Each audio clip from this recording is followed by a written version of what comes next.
Good morning friends आज हम करेंगे लेक्चर नंबर 105 और फ्रेंड्स ये टाइम एंड वर्क का पार्ट 14 होने वाला है जिसमें हम बहुत important concept pipe and system का कॉन्सेप्ट आज हम सीखेंगे। ठीक है फ्रेंड्स इसके पहले हमने काफ़ी टॉपिक्स कंप्लीट किए, आपने देखे होंगे। जैसे सबसे पहले हमने बेसिक कॉन्सेप्ट पढ़ा, फिर हमने सिंप्लीफिकेशन पढ़ा, फिर अप्रॉक्सीमेशन पढ़ा। उसके बाद आपने देखा होगा कि हमने एवरेज कंप्लीट किया, फिर हमने रेशियो एंड प्रपोर्शन पढ़ा। रेशियो एंड प्रपोर्शन के बाद हमने पार्टनरशिप किया, पार्टनरशिप के बाद परसेंटेज पढ़ा, परसेंटेज के बाद हमने आपने देखा होगा डीआई स्टार्ट किए, डीआई के भी काफ़ी लेक्चर्स आपने देखे होंगे। उसके बाद हमने प्रॉफिट एंड लॉस पढ़ा, प्रॉफिट एंड लॉस के बाद हमने कंपाउंड इंटरेस्ट, सिंपल इंटरेस्ट पढ़ा।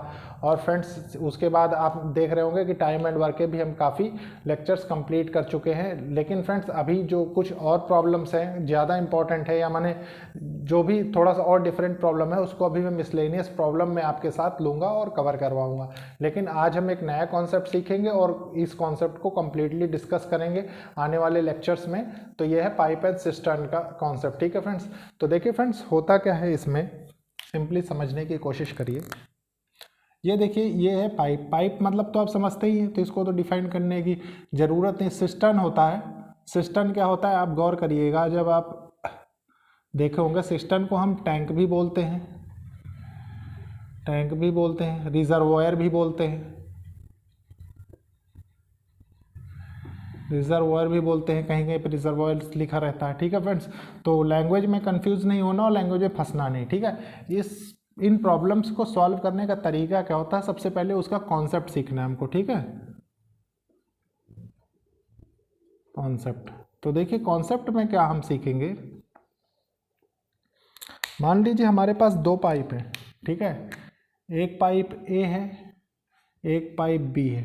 ठीक है, मान लीजिए हम दिखाते इसको डिनोट कैसे करते हैं, मान लीजिए जो पाइप भरता है किसी टैंक को उसको हम ऐसे पॉजिटिव से डिनोट करते हैं। ठीक है, और जो पाइप खाली करता है सिस्टम को या टैंक को उसको हम नेगेटिव से डिनोट करते हैं। अब फ्रेंड्स देखिए इससे आप एक प्रॉपर्टी यहाँ जनरेट कर सकते हैं बहुत इजीली, कि अगर कोई टैंक फिल हो रहा होगा, फिल लिख लीजिए, तो जाहिर सी बात है कि वो उसमें ये ए बड़ा होगा। ठीक है, और ये माइनस बी है तो ये माइनस बी हो जाएगा। ठीक है, अब देखिए फ्रेंड्स अगर मान लीजिए कोई टैंक एम्प्टी हो रहा होगा, खाली हो रहा होगा, तो जाहिर सी बात है फ्रेंड्स कि ये वैल्यू बड़ी होगी तो ये हो जाएगा।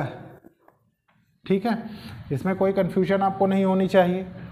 अब देखिए फ्रेंड्स उसके बाद क्या होता है, मान लीजिए आपके पास एक और दिया हुआ है पाइप। ठीक है, सी पाइप दिया हुआ है, लेकिन उसका कॉन्सेप्ट दूसरा हो जाएगा। देखिए इसमें कॉन्सेप्ट 1 डाल लीजिए, इसमें कॉन्सेप्ट 2 डाल लीजिए। ये मान लीजिए 3 पाइप वाला, इसमें ए भी भर रहा है, बी भी भर रहा है और सी एम्प्टी कर रहा है। ठीक है, तो फिल करने की कंडीशन क्या होगी, फिल जब भरेंगे तो भरने की कंडीशन में क्या होगा फ्रेंड्स कि ये कुछ ऐसा बनेगा,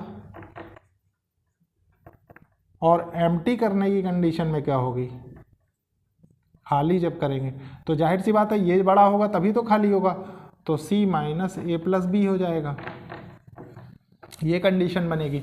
अगर ये दोनों कंडीशन आप समझ गए तो ये समझ लीजिए कि इन प्रॉब्लम में कोई प्रॉब्लम होने वाली नहीं है आपको सॉल्व करने के लिए। ठीक है, अब मैं आपके साथ छोटे छोटे क्वेश्चंस लूँगा कुछ इस कॉन्सेप्ट को अच्छी तरह और समझाने के लिए, तो ज़रूरी है कि आप ध्यान से समझें। ठीक है, देखिए फ्रेंड्स मान लीजिए जैसे पहला आप यहाँ लिख लीजिए फर्स्ट, केस फर्स्ट। ठीक है, तो केस फर्स्ट में क्या होगा फ्रेंड्स, मान लीजिए दोनों पाइप आपके भरने वाले हैं, ए भी भर रहा है बी भी भर रहा है। अच्छा, इसको करते कैसे हैं, मान लीजिए ए भर रहा है आपका 10 मिनट्स में।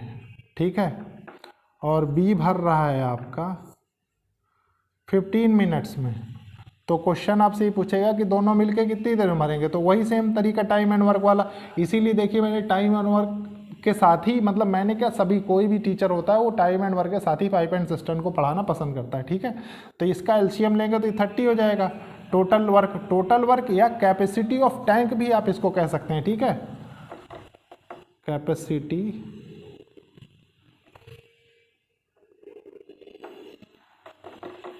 Capacity of tank. ठीक है, तो ए की कितनी कैपेसिटी होगी या ए की कितनी इफिशिएंसी होगी, 3 हो जाएगी, इसकी 2 हो जाएगी। तो दोनों मिलके कितनी देर में भरेंगे, दोनों मिलके देखिए इसको 30 डिवाइडेड बाय 1 डे वर्क या इफिशिएंसी और पर मिनट देखिए 5 हो जाएगा। तो ये 6 मिनट में दोनों मिलके भर देंगे। ठीक है फ्रेंड्स, ये हो गया। अब देखिए केस सेकंड इसका क्या बनेगा। केस सेकंड मान लीजिए दोनों एम्प्टी करने वाले हैं, दोनों ही खाली कर दें उसको, तो कितनी देर में मिलके खाली करेंगे। तो देखिए वही सेम इसी से समझिए, ए खाली कर रहा है 10 मिनट में और बी खाली कर रहा है उसको 15 मिनट में। ठीक है फ्रेंड्स, आप देखिए मान लीजिए दोनों मिलके खाली कर रहे हैं तो सेम तरीका अपनाएंगे। सेम तरीके में क्या होगा, एलसीएम लेंगे दोनों का तो ये 30 हो जाएगा, यही कैपेसिटी ऑफ टैंक या यही टोटल वर्क होगा। जो आपको समझना है समझ सकते हैं, या इसको टोटल कैपेसिटी समझ लीजिए, टोटल कैपेसिटी ऑफ टैंक। ठीक है, तो ये कितना हो जाएगा, 3 हो जाएगा, 2 हो जाएगा। अब देखिए, अब आप ये देख रहे होंगे दोनों मिलके कितनी देर में खाली करेंगे, क्योंकि दोनों खाली करने वाले हैं। तो 5 मतलब दोनों मिलके 5 काम करते हैं खाली करने के लिए, तो 30/5 होगा।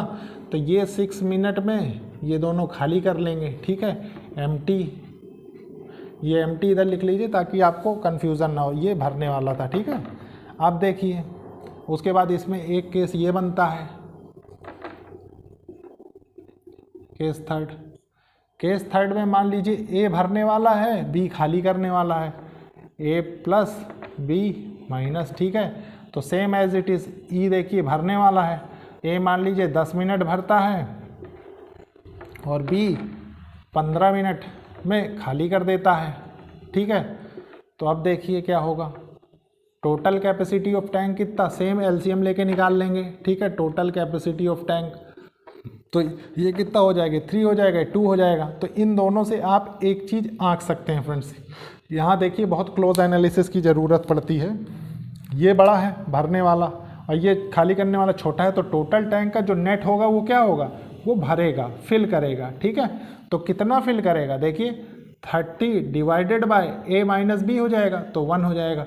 तो ये 30 मिनट में भरेगा। ठीक है फ्रेंड्स, दोनों मिलके जब करेंगे, ये रिजल्ट जनरेट करना बहुत ज़रूरी है और इस पर अंडरस्टैंडिंग करना बहुत ज़्यादा ज़रूरी है। ठीक है फ्रेंड्स, अब देखिए केस 4 इस पे क्या बनता है। केस 4 मान लीजिए सेम, ए खाली करने वाला, बी भरने वाला। ठीक है, तो ए मान लीजिए खाली करता है उसको 10 मिनट में और बी भरता है उसी टैंक को 15 मिनट में। ठीक है, तो टोटल कैपेसिटी ऑफ टैंक कितनी हो जाएगी, 30। इन दोनों कैल्शियम लेने के बाद टोटल कैपेसिटी ऑफ टैंक निकल गया, या टोटल वर्क निकल गया, जो समझना हो समझ सकते हैं। ठीक है, तो ये कितना हो जाएगा, 3 हो जाएगा, 2 हो जाएगा। अब देखिए, अब यहाँ से क्लोज्ड एनालिसिस आपका क्या बताएगा। देखिए ए यहाँ खाली करने वाला, बी यहाँ भरने वाला है, तो आप यहाँ से क्या देख रहे हैं, खाली करने वाला बड़ा है, तो इसका मतलब टोटल जो टैंक का नेट आएगा वो एम्प्टी आएगा, एम्प्टी होगा। ठीक है, एम्प्टी होगा, और एम्प्टी होने के बाद जब आप वहाँ से सॉल्व करेंगे तो कितनी देर में दोनों मिलके एम्प्टी कर देंगे, तो 30 बाय ए माइनस बी हो जाएगा, तो ये 1 हो जाएगा।